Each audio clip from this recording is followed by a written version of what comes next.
بسم اللہ الرحمن الرحیم. معزز حضرات، خواتین، السلام علیکم. آپ آدم ڈے کے سلسلے میں تشریف لائے. ہم سب حاضرین اور منتظمین آپ کا شکریہ ادا کرتے ہیں. دعا ہے کہ اللہ تعالیٰ آدم و حوا کے رشتے کی مناسبت سے، چونکہ ہم سب بہن بھائی ہیں، رنگ و نسل کا سلسلہ موسم کے اوپر ہے. کسی جگہ اگر سورج کی تپش ہے تو وہاں کے باسیوں کا رنگ کالا ہوتا ہے. انتہا یہ ہے، لندن، مانچسٹر، کینیڈا، امریکہ، روس اور متحدہ عرب امارات میں جہاں آدم ڈے منایا جاتا ہے اور ہر نسل اور ہر مذہب کے لوگ شریک ہوتے ہیں، وہاں بھی موسمیات کی تبدیلی ہمیں نظر آتی ہے. بہت محترم دوستو، میں آپ کا بھائی ہوں.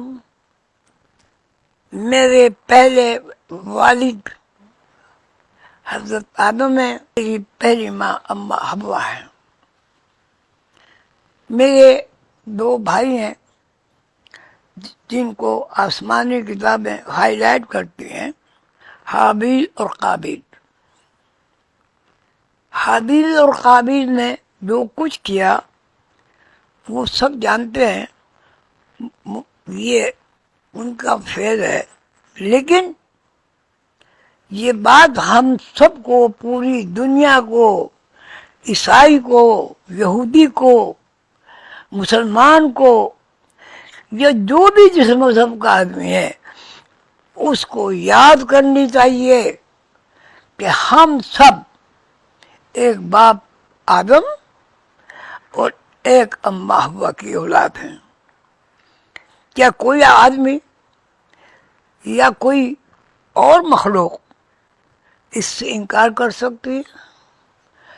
انکار کرنے سے ساری دنیا کی تاریخ اجڑ جائے گی.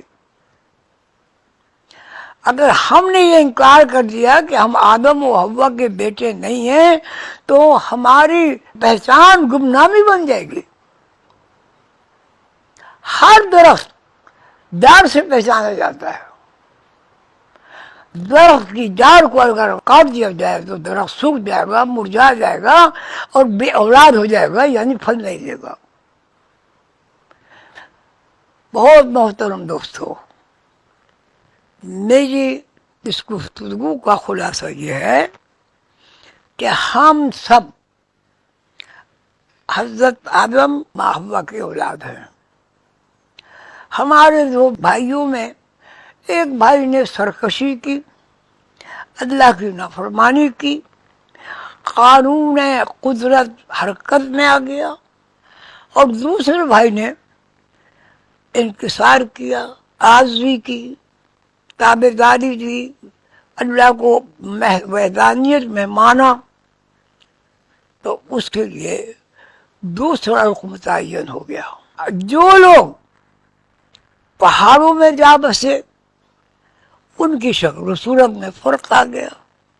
جہاں سردی زیادہ ہے، سورج کی کرنیں کم پڑتی ہیں، وہاں کے لوگ سرخ جمع سفید ہو جاتے ہیں، جیسے لندن ہے، امریکہ ہے. اور جہاں سورج کی تپش زیادہ ہے وہاں لوگ سیاہ ہو جاتے ہیں. آپ غور کیجئے، ایک آدمی بالکل گورا سفید اور سرخ رنگ کا ہے، وہ دھوپ میں مزدوری کرتا ہے. کچھ دنوں کے بعد اس کا اصلی رنگ سیاہ رنگ میں تبدیل ہو جاتا ہے. کیوں؟ آپ کہتے ہیں سورج کی تپش سے رنگ کالا ہو گیا ہے، سورج کی تپش سے رنگ سانولا ہو گیا ہے۔ ایسا نہیں ہے بھائی، موسمیات کا جب ہم غور و فکر کرتے ہیں تو اگر کوئی علاقہ ایسا ہے جہاں سیاہ رنگ زیادہ ہے تو بارش وہاں بھی برستی ہے، ٹھنڈ وہاں بھی ہوتی ہے، لیکن ٹھنڈ کا ٹمپریچر کم ہوتا ہے اور گرمی کا ٹمپریچر زیادہ ہوتا ہے۔ میں آپ سب حضرات و خواتین سے پوچھتا ہوں کہ ٹمپریچر کیا چیز ہے؟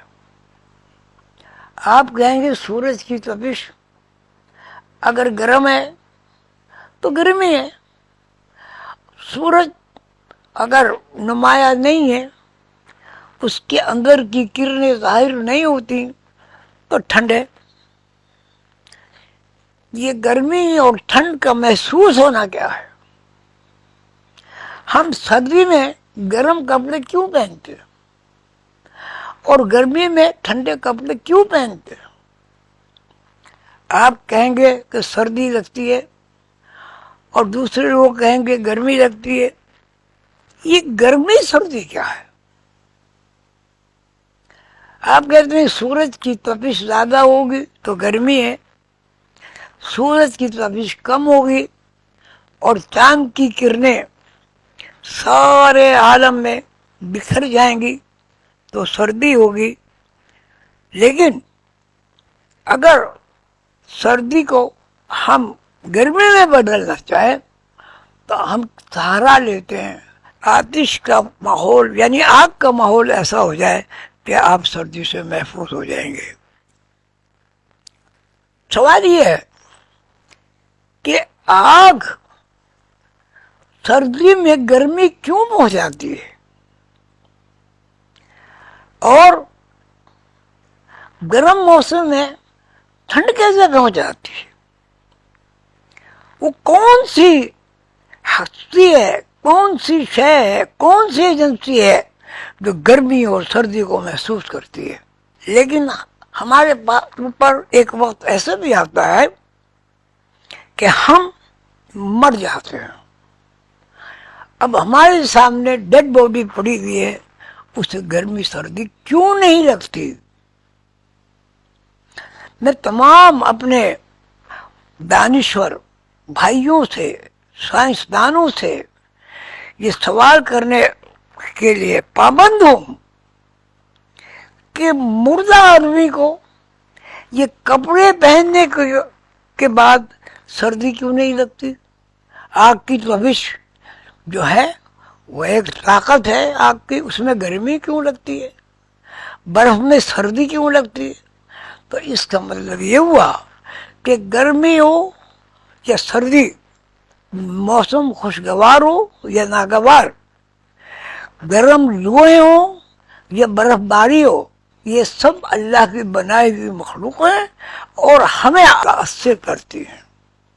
ہم مجبور ہیں کہ سردی کے لیے گرمی تلاش کریں اور گرمی کے لیے سرد موسم کا انتظام کریں۔ ہم پیدا ہوتے تو سوال یہ ہے کہ پیدائش جو ہے وہ کہاں سے ہوتی ہے، کہاں سے ہم آ رہے ہیں؟ میں لندن میں حاضر ہوا تھا تو وہاں میرے پاس بہت سارے حضرات تشریف لائے، اس میں انگریز بھی تھے، ہندو بھی تھے، مسلمان بھی تھے۔ میں نے سوال کیا کہ جب پیدائش سے پہلے ہمارا وجود زمین پر نہیں تھا تو زمین پر وجود کہاں سے ظاہر ہوا؟ سائنس کہتی ہے نیچر ہے، تو نیچر کا بھی تو کوئی بنیاد ہوگی، کوئی اصول ہوگا، کوئی قاعدہ ہوگا، کوئی قانون ہوگا۔ نیچر ہے کیا؟ سردی بھی نیچر ہے، گرمی بھی نیچر ہے، بھوک لگنا بھی نیچر ہے اور بھاگنا دوڑنا بھی نیچر ہے، پیدا ہونا بھی نیچر ہے۔ اور مرنا بھی نیچر. ہم سب ایک مردہ جسم کو، ڈیڈ باڈی کو زمین میں رکھتے ہیں. کوئی قبر بنا دیتا ہے، کوئی تابوت بنا دیتا ہے، کوئی جلا دیتا ہے تو راکھ بن جاتی، وہ بھی زمین مٹی ہے. سوال یہ ہے جب ہم قبر کھودتے ہیں تو ہمیں ڈیڈ باڈی کیوں نہیں ملتی؟ کیا ہم قبر میں مٹی کے ذرات میں ڈیڈ باڈی کو تلاش کر سکتے ہیں؟ کیا ہم ڈیڈ باڈی کو جب مٹی بن جائے اس کی تصویر بنا کر اس کے اندر زندگی دوڑا سکتے ہیں؟ آپ سب کو جواب یہ ہوگا ابھی نہیں. کیوں نہیں؟ کہ ابھی سائنس نے تلاش نہیں کیا. تو سائنس کب تلاش کرے گی؟ لاکھوں سال ہو گئے ہیں. ہمیں سوچنا پڑے گا کہ ہماری فزیکل باڈی گھٹتی بڑھتی کیوں ہے. ہم کہتے ہیں توانائی ہمیں گھٹاتی ہے، بڑھاتی ہے، بوڑھا کرتی ہے، جوان کرتی ہے، طاقتور کرتی ہے، پہلوان بناتی، لیکن ڈیڈ باڈی کیوں ہوتی ہے؟ اور ڈیڈ باڈی زمین کے ذرات میں تبدیل کیوں ہو جاتی ہے؟ کیا نیچر زمین کی حرکت ہے؟ کیا نیچر کسی سائنسداں کی بنائی ہوئی کوئی شناخت ہے، ترقی ہے؟ اس کے بعد آپ دیکھیے آدمی کا بچہ پیدا ہوتا ہے، ایک دن کا بچہ ہوتا ہے، لیکن جب وہ دوسرے دن کا ہوتا ہے تو دوسرا دن غائب ہو جاتا ہے. آپ کہیں گے کہ اس کی حیث بدل گئی، جسم بدل گیا، ہاتھ پیر بڑے ہو گئے. پھر سوال یہ کہ کون بڑے کر رہا ہے، کون چھوٹے کر رہا ہے، کون جوان کر رہا ہے؟ نیچر. نیچر کیا چیز ہے؟ اگر نیچر کوئی چیز ہے، میں بھی تسلیم کرتا ہوں کہ نیچر ہے. اگر نیچر ہی سب کچھ کر رہی ہے تو نیچر بنائی کس نے؟ کون ہے جس نے نیچر بنائی ہے؟ اور اس نیچر میں کہیں شیر بن جاتا ہے بھائی، کہیں اونٹ بن جاتا ہے، کہیں پہاڑ بن جاتا ہے، کہیں پانی برف بن جاتا ہے، کہیں پانی گرم دریا بن جاتا ہے. تو بہت محترم دوستو، عزیزو، میں اس تمام باتوں کا خلاصہ آپ کے سامنے پیش کرتا ہوں. ہرگز میرا مطلب سائنس کی ناقدری نہیں ہے. میں تو خود چاہتا ہوں کہ ساری دنیا سائنس سے واقفیت حاصل کرے. اس کو پتہ چلے گا کہ یہاں پہاڑ، زمین، لوہا، ہر قسم کے جانور، پرندے، درندے، چرندے، آدمی، سب نیچر کے تابع ہیں. میرا سوال تمام آپ حضرات و خواتین سے یہ ہے کہ نیچر کیا ہے؟ نیچر کو آسمانی کتابوں نے فطرت کہا ہے. اب انگریزی میں آپ نے فطرت کو نیچر کہہ دیا. سوال یہ ہے کہ ہمارے سامنے دنیا کا نقشہ یہ ہے کہ دنیا میں جب بھی کوئی چیز نمودار ہوتی ہے تو وہ پیدا ہوتی ہے. جب بھی کوئی شے نمودار ہوتی ہے وہ ڈائی سے نکلی ہوئی ایک گڑیا ہے، ایک گڈا ہے، ایک جسم ہے. نیچر اگر فطرت ہے تو بالکل سائنس کا یہ بہت بڑا اعجاز ہے، کمال ہے. میں تو بھائی نیچر کو یہ کہتا ہوں کہ اگر نیچر کو سمجھنے کے لیے ہم آسمانی کتابوں میں غور کریں، انجیل میں غور کریں، بائبل میں غور کریں، تورات میں غور کریں، زبور میں غور کریں، قرآن کریم آخری کتاب میں غور کریں، تو وہاں اس کے فارمولے مل جائیں گے کہ نیچر کیا ہے، نیچر کو کس نے بنایا. اب یہاں سائنس خاموش ہے. لیکن اب سائنس اس مقام پر پہنچ گئی ہے. کس نے پہنچایا؟ جس نے نیچر بنائی. نیچر کس نے بنائی؟ آسمانی کتابیں پڑھیے، انجیل پڑھیے، تورات پڑھیے، قرآن پڑھیے. ہر آسمانی کتاب تخلیقی فارمولے کی کتاب ہے. آپ ان کتابوں کو شعور کے بجائے لاشعور سے پڑھیے. سائنسداں مبارکباد کے مستحق ہیں، قابل تعریف ہیں. انہوں نے یہ بہت بڑا کام کیا ہے اور پوری انسانی برادری کے لیے احسان عظیم کیا ہے کہ انہوں نے نیچر کو روشناس کرایا کہ یہ بھی نیچر سے، یہ بھی نیچر سے، یہ بھی نیچر سے.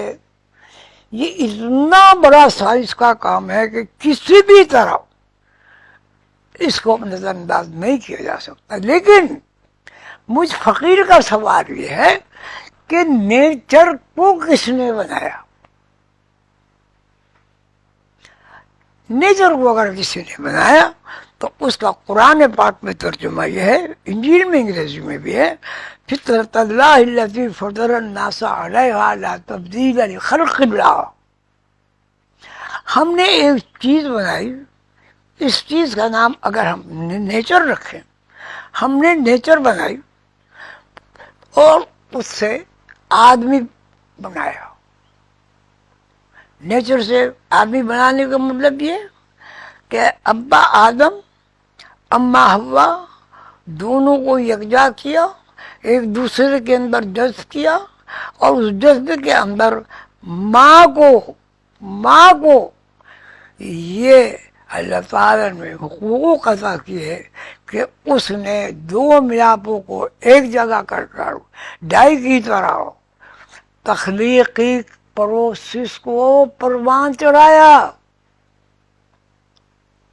لیکن وہ پروان چڑھانا جب ہے جب پہلے سے تخلیق موجود ہے اور پہلے سے خالق اللہ تعالیٰ نے کن کہا،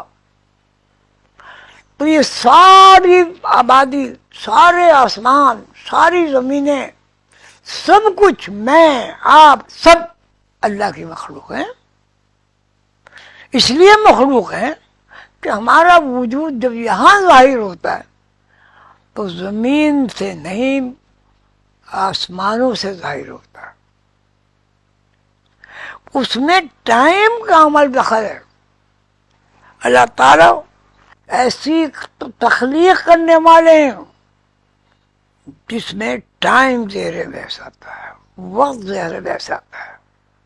وقت اللہ کی وہ تخلیق ہے جو ہمیں زمین پر نظر آتی ہے، آسمان پر نظر آتی ہے، پہاڑوں میں نظر آتی ہے. پہاڑوں میں برف گرتا ہے، نئے نئے درخت ہوتے ہیں، ٹھنڈ ہوتی ہے. افریقہ میں گرمی ہوتی ہے، لندن، امریکہ اور دوسرے مغربی شہروں میں ٹھنڈ بھی ہوتی ہے، گرمی بھی ہوتی ہے. یہ نظام کون چلا رہا ہے؟ کیا بجلی کے پنکھے چلا رہے ہیں؟ یہ نظام کیا آپ کے درخت چلا رہے ہیں؟ اگر درخت چلا رہے ہیں تو ہوا کس نے بنائی ہے؟ اگر ہوا نظام چلا رہی ہے تو اس کا ایک وجود ہے.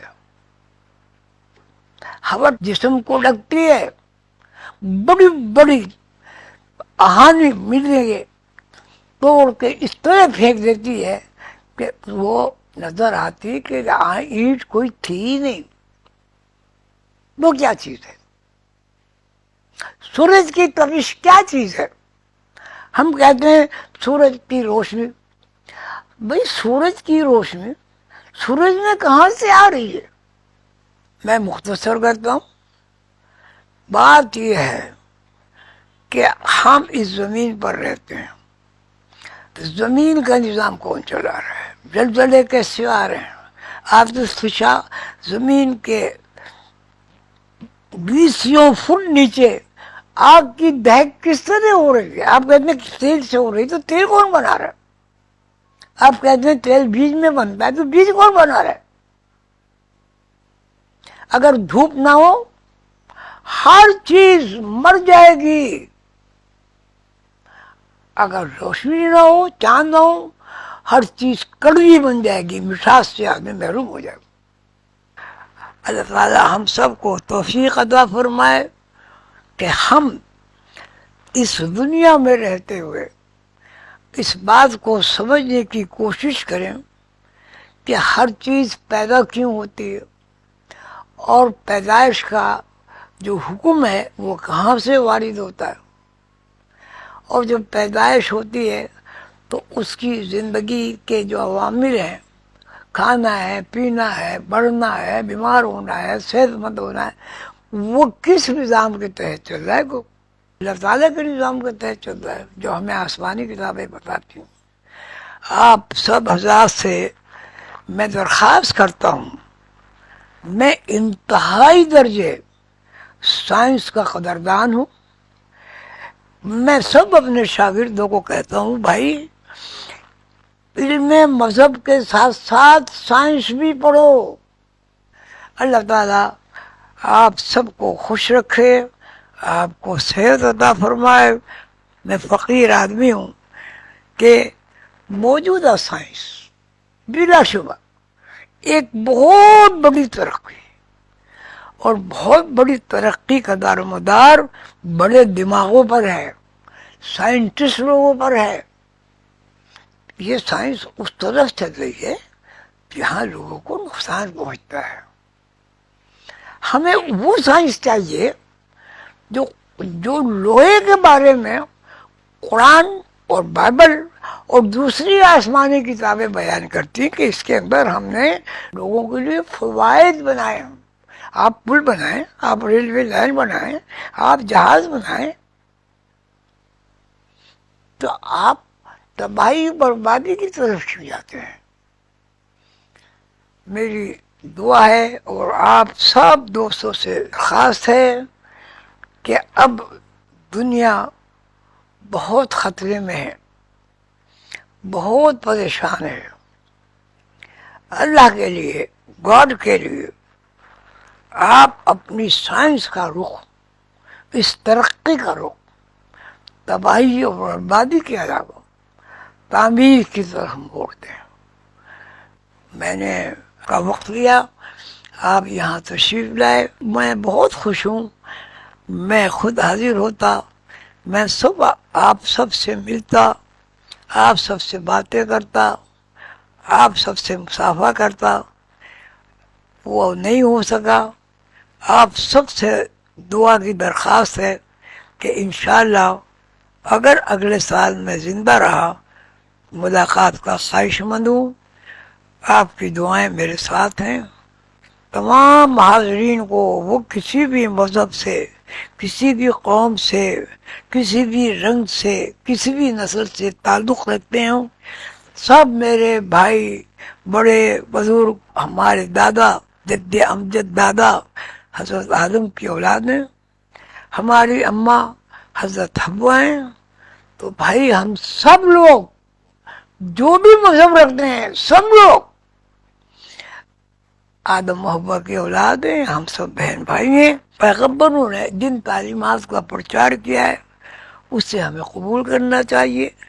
دنیا میں امن، آشتی، ہمدردی، محبت کے ماحول پیدا کرنا چاہیے، اس لیے کہ ہم سب بھائی بھائی ہیں، اس لیے ہم سب دادا ہیں، اس لیے کہ ہم سب نانا ہیں۔ اللہ تعالیٰ آپ سب کو خوش رکھے۔ آپ سے بہت دعا کی درخواست ہے، کوشش کیجئے کہ آپ اس لیکچر کو زیادہ سے زیادہ لوگوں تک پہنچائیں، اور سائنس کی ترقی میں اللہ تعالیٰ ایسے ہمیں ذہن عطا فرمائیں، ہم وہ چیزیں تخلیق کریں، وہ چیزیں بنائیں جو آدم و حوا کی اولاد، شیر کی اولاد، ہاتھیوں کی اولاد جتنی مخلوقات ہیں سب کو ان کی اولاد کو آشتی امن اور خوشی نصیب ہو. آمین یا رب العالمین.